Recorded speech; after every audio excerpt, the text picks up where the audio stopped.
Thank you for staying with us. Our morning spring, the conversation, as we said earlier, is about the situation in Maiduguri. Maiduguri is the capital of Borno State, and earlier last week, disaster struck, especially when water flooded that particular town, and the center has no hold since. It has been disastrous because lives have been lost, cemeteries washed away, wild animals have been released into the open because the flood, ravaged so many places, including the zoo as well, where those animals could have been kept. So reptiles, snakes have been reported to be having their way in the open.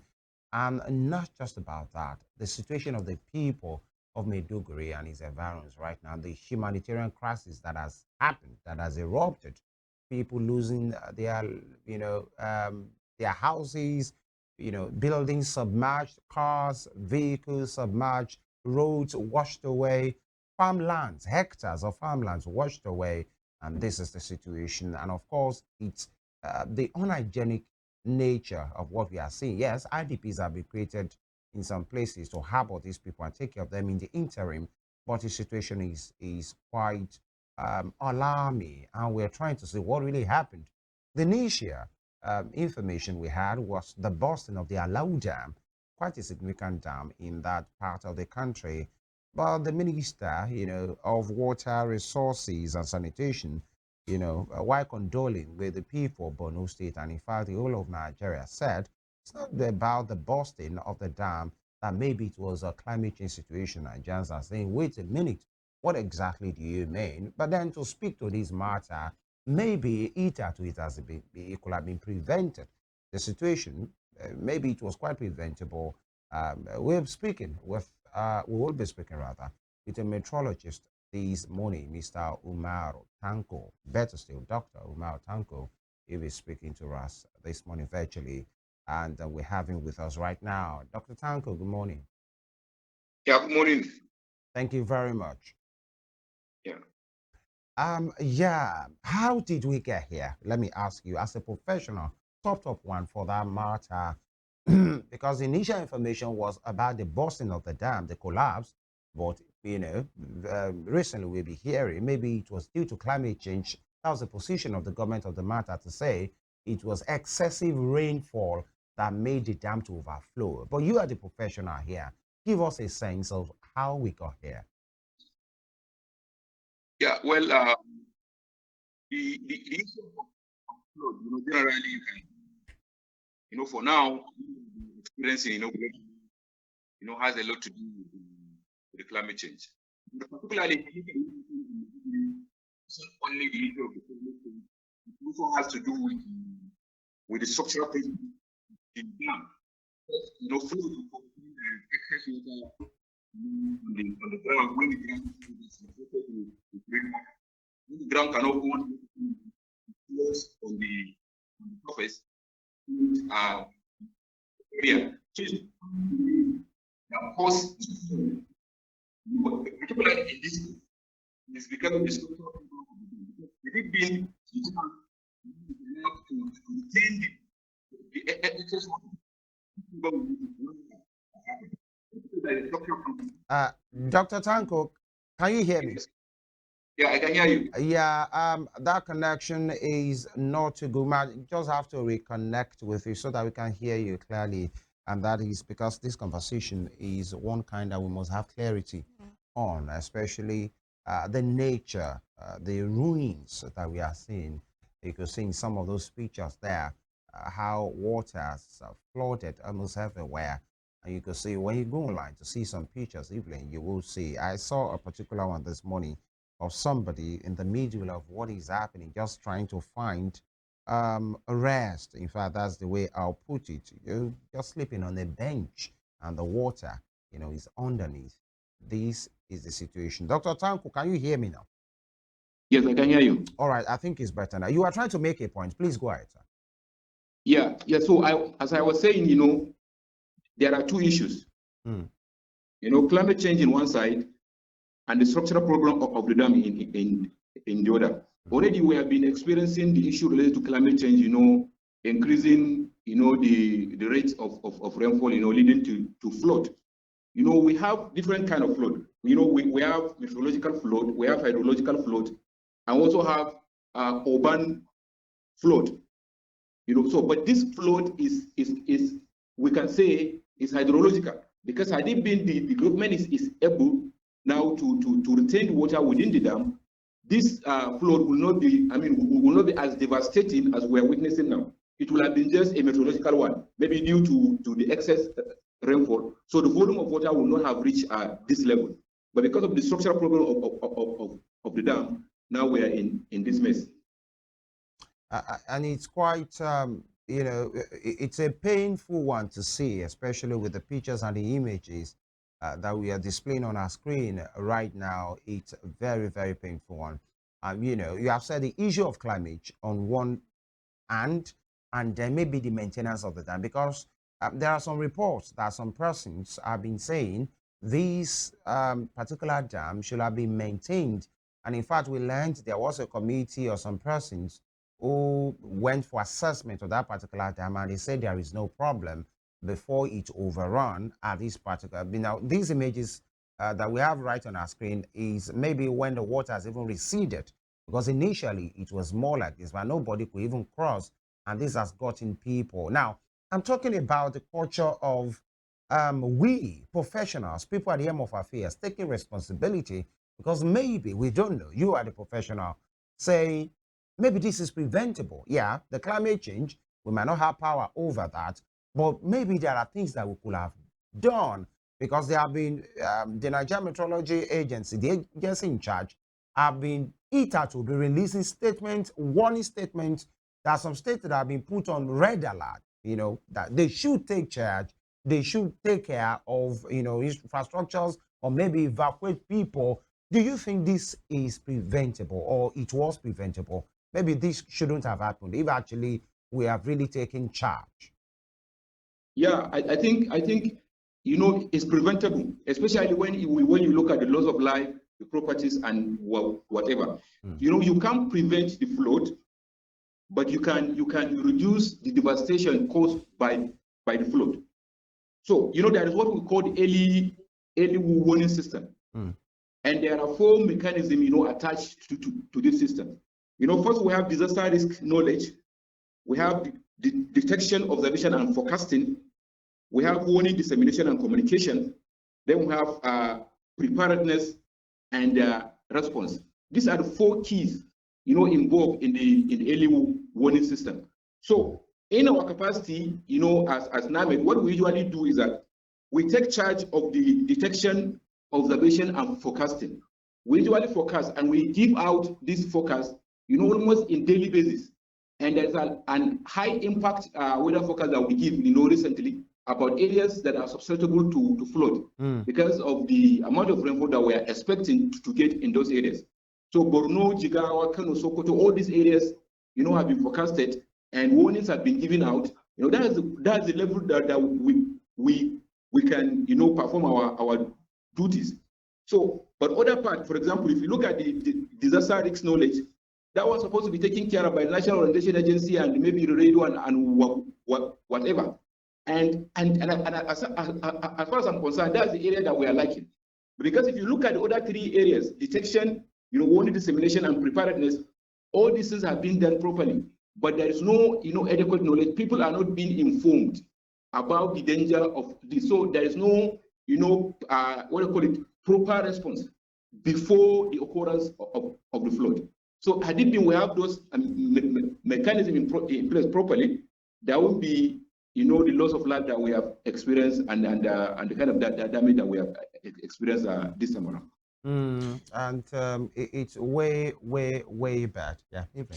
All right, Dr. Tanko, thank you so much for giving us that overview on this matter. But then I'd like to ask you, as a professional and as not just any professional, one who works with NIMET, can you give us an update as of today of what is happening in Maiduguri? When I say an update, I'm sure that your people definitely, have an update of what's going on with the floods there, as there been any, as the waters reduced in communities affected and all of that? Okay, yeah, from the observation, I think the water level has been, receding. Some places that were submerged with water, there are, water has been receding, away. So some communities, are springing up. But even though the large percentage of people are still in the IDP camps, because even if the water has receded, the communities cannot be safe immediately for return. Especially, there are a lot of reptiles, especially from that zoo, that has spread into the communities. So there's a need, for evacuation before people can properly go back to their homes.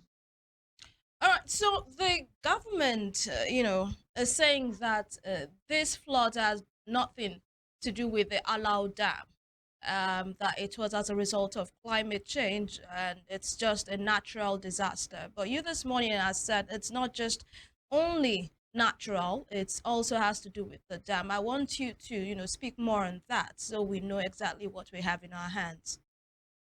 Yeah. It's not only the climate change, because the amount of rainfall. Because I was in the office. I was, in fact, we were in the weather discussion when we observed the amount of rainfall that was recorded in Maiduguri, that night. So in fact, I was talking to my boss. I was telling him that I think this volume of water can lead to flood. So he was saying that it was the accumulation of a 24-hour rainfall, which was what was recorded, I think, at that time was around 93 or so, 93 millimeter. So if you look at that volume of 93 millimeter, I don't think it's enough to give us this kind of flow that we are experiencing now. You understand? So if not because of the bursting of the dam, the volume of water that from the rainfall directly is not enough to submerge about 70% of Maiduguri. And remember, Maiduguri is, I think, is about 105.5 kilometers square. So imagine water that can submerge 70% of that area is not a small amount of water. So there must be a problem with the dam, and as well as excessive rainfall that we have witnessed in that period. Okay, so what's going to be the way forward? You said the water is receding. I want to know why or how, since yes, the rains might have stopped, but the dam, the dikes of the dam has collapsed. So definitely we might still continue to have that water there for some weeks. What will happen? Is it that the dikes of the dam would have to be rebuilt, or what will happen for us to get Maiduguri back to where it was before? Well, yeah. So everything, the water has to reside completely before the life will become normal again. And that But would I take believe can that you give us a duration, Dr. Tanko, of you said, can you give us a duration, a timeline of when you think the water will completely recede? Is it going to be in weeks or days? That depends on whether it rains again, because if it rains again, the ground is already saturated, oversaturated. So any rainfall that comes now, will still flood because the ground is already oversaturated. Okay. And we're expecting the rain to continue until October, especially in the north central. So, but categorically, I can't tell you the number of days that we should expect before the flood water, drain completely. Okay. All right. Before Femi comes in, due to these floods and these waters, I want you to also speak to structures in Maiduguri. Should there be cause for concern? Some structures, are we expecting any structure? That might not be your line of profession, but I just wanted to speak to that. I can say something on that as well. Please go ahead. I can say I'm also from Borno, because I have my family, some of my family members are still there. So, and I've been there, I know, the area within the riverbank. There are a lot of communities within the riverbank. I think about, was it last year, the Borno State government, decided to demolish some of these structures along the waterways. So, but people who were crying, saying that the government want to destroy our houses, people are building houses on the waterways. And even if it takes 10 years before the water comes, any day that the water comes, the devastation will be huge. And that's what we are experiencing now. There are a lot of structures, if you go to Maiduguri, there are a lot of structures that were built along the river. Maybe because the river is a seasonal one, during the dry season, it will dry up. So people are seeing a vast land, they will go and build.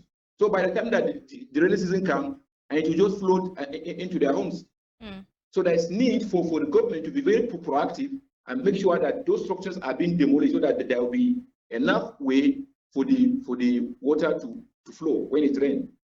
All right, let me take you from there, Dr. Tanko, because this speaks to planning, urban and regional planning, by the way, Yes. and that our people should be more responsible about building owners, estate agents or people that are into real estate, by the way. But it speaks to the people that do this approval, or do people just pick a piece of land that they want themselves and just build?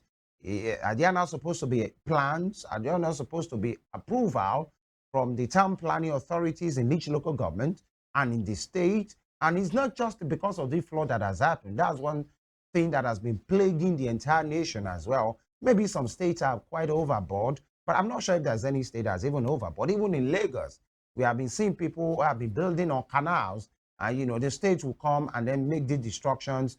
But the question is, before these structures are approved, are there not processes that should have been followed? Because yes, the state government, local government can go on a demolition spree, yes, you can do that to say, no, this should not stand. But how about the planning ab initio? Who approved those buildings? Or people just go around, buy a piece of land that they want, go ahead with it and build wherever they want? Is that the process? There's a problem with the land, our land administration. I think it is very like in there.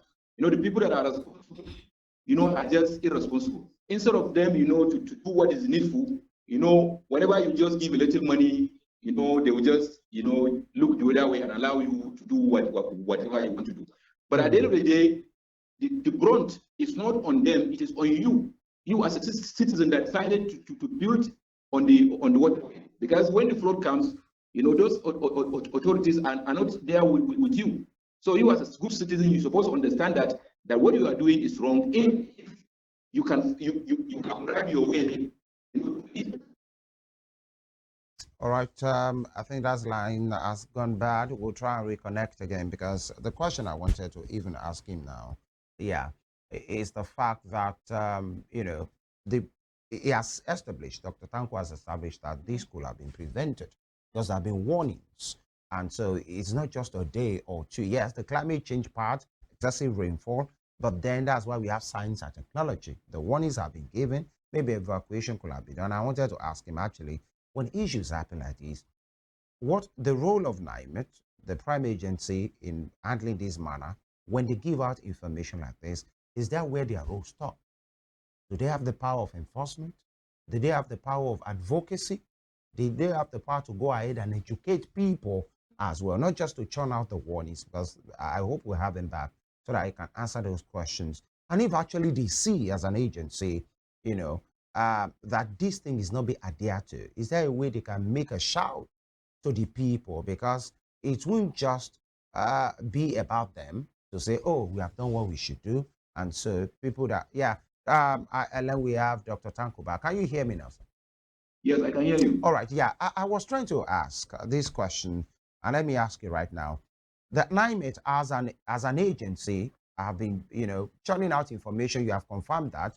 We see it almost every now and then, especially when the rain seasons are approaching, to say these are the issues. Stage 1, 2, 3, you should take charge. But stage 1, 2, 3, 4, 5, 6, you're on red alert. When you churn out this information from NIMET, as part of your duties or the duties of the NIMET, is that where the information stops? Like, we have given you what you should know, we have told you what you should do. Now, is that where it stops? Do they have the power of advocacy to enlighten the people, to educate them on what to do when floods are approaching? or when situations like these happen? That's number one. Do they have that power to advocate, to tell the people, to educate them? Number two, do they have the power of enforcement? Like if actually you are giving out the information and the state government, local governments are not doing anything, is there what the NIMET will have done better that they are not doing at the moment? Or is just in the place of research and information?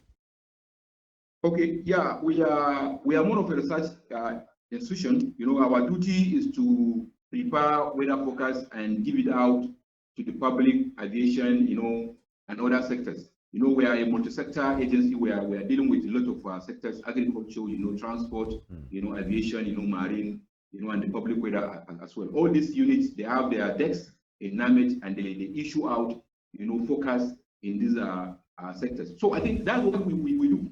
Our duty is to give out this information. As I told you, in the what they call it, in the early warning system mechanism, we have what they call it, we have disaster risk knowledge. This was supposed to be taken care of by the National Orientation Agency. Then we have detection, observation, and forecasting. This is supposed to be taken care of by NAMET and the NISA, that is the Nigerian Hydrological Services Agency. Then there is warning, dissemination, and communication. This was supposed to be taken charge by the NCC, Nigerian Communication Commission, maybe through the MTN, you know, NITEL, or they call it ANCO. Then the last one is preparedness and response. This is the responsibility of the NEMA, you know, the armed forces and co. So our duty is forecasting, and we have been doing that. And I think the Nigerian public will attest to that. Every day, NAMET release forecasts, especially during the rainy season. We give out our high impact weather forecast for 3 days, you know, alerting every community where we are expecting any kind of what they call it, high impact weather, whether it's in form of a heat wave or a flood or whatever. So that's the only thing we can do, to issue out the information. Then the next people in line will take charge and inform the people of the, potential hazard. It's good to know that you have put it there, but then I was just definitely, I know that before, but I was just trying to see if actually NIMET could have done more in escalating this information to say we have disaster looming. But then you have spoken to the NOA people, agencies that should have taken responsibility, the hydrological agency, some of the issues as well. And you know, it's painful to watch, Dr. Tanko, because this thing is more like a pattern. I remember last year or thereabout, the issue in Kogi State with the, in Lokoja, that so many of those farm settlements, communities, even the bridge was almost submerged. And there are issues, there have been issuance rather, of this information to say, you guys should leave this area. But then you see government sometimes come out to say, guys, leave this area, go to where the lands are high, leave the low lands. And I just will say, when you give this kind of information, are they not supposed to be provision? You can't just tell people to leave. Where are they leaving to? Because in China, theirs is even more of a natural disaster. In Philippines, in Myanmar, even in US sometimes, when you see some of these big fire incidents happen, you will see them rolling out information to tell the people, please leave this area. They won't just tell people to leave. They will provide, everything necessary, the infrastructure, the vehicles, and where those people, they are taking them to, some agencies, some persons, some institutions will already provide. How come we don't have that pattern? And then sadly, the same thing was recorded in another context, 2022. Same thing happened in Kogi State and some places in 2023. The dam of the climate situation, the disaster has happened in Borno State in 2024. It seems we don't learn. Who do we hold responsible, Doctor? Yeah, really. I think we have a lot of problems, but I think recently we are coming up, because if you monitor what happened in Maiduguri, or you understand that, the government has been very proactive, in the rescue operation, because there was kind of a coordination between the armed forces, the NEMA, the police, and other security agencies. You just imagine, you see Nigerian Army, providing boats, to go into the communities that were submerged, to bring up our people. So I think, we are coming up. If we can maintain the tempo, probably in the next rainy season, we're not going to experience this level of fatality. Yeah, So you know, I think doctor, we are coming up that, but sorry. I mean, the performance is not very encouraging. But Yeah, doctor, I understand. I'm not just talking about the emergency response system. I'm talking about the prevention. You know what they say about prevention? It's always better than the cure. Now, this is happening. The signs are there. The people take off, flee. And it's not just about in saying it.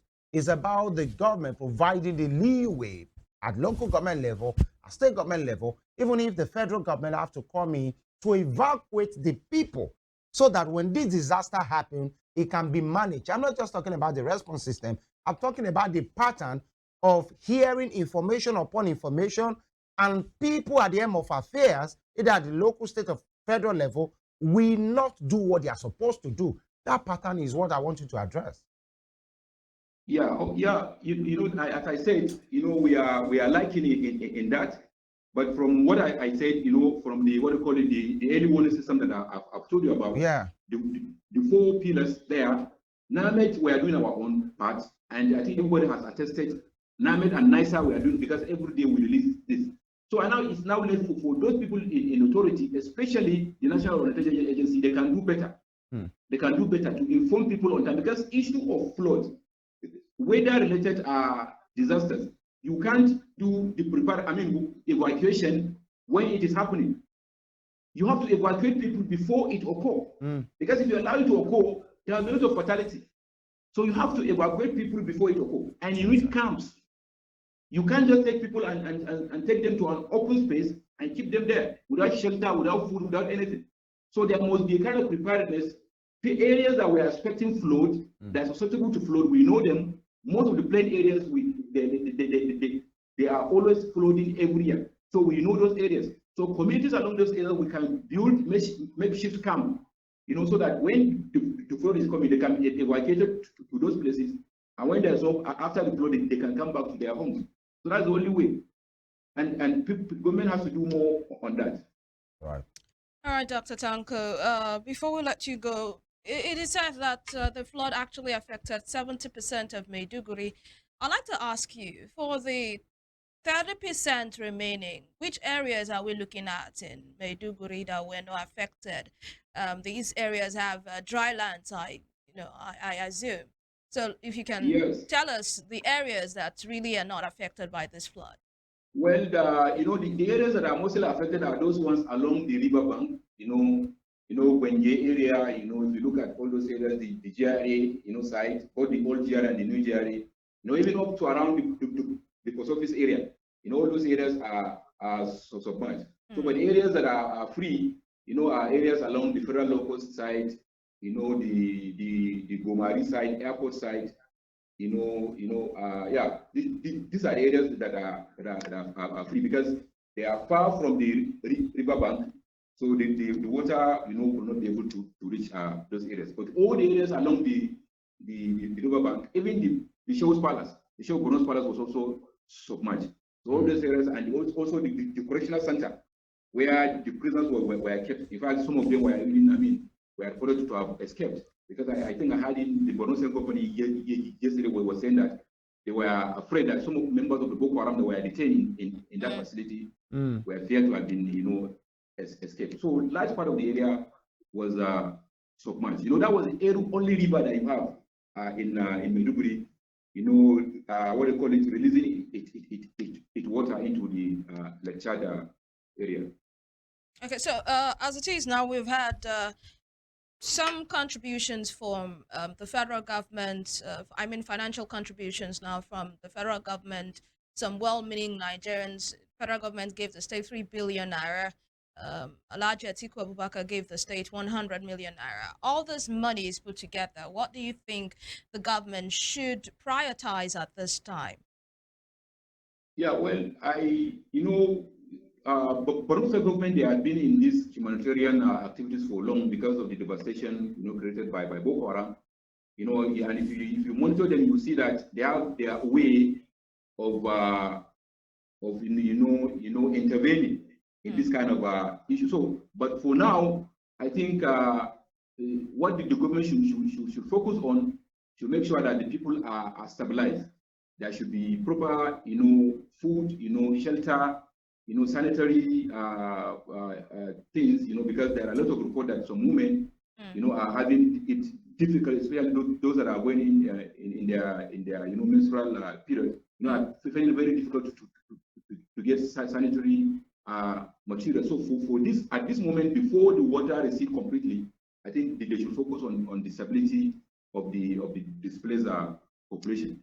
Yeah, and the issues in that particular place is multi-pronged. By the way, the health dimension that you Yeah. just spoken to is one thing, and what is brewing, because it's even bad to drink water that is not potable. Now that is like those guys are left with no choice. Whatever they have is what, even the water bodies are contaminated. People with boreholes, people with well, everything is contaminated already. The health dimension is one thing. The security angle that you highlighted, image being, being released or, found missing, it's one thing. When missing, rather, is another one. And many things that will come. The agricultural input is another one. Food crisis, because farmlands are being washed away. But let me ask you, as a professional here, not just as a son of the soil or, somebody from Borno State, now, this has happened in Borno State.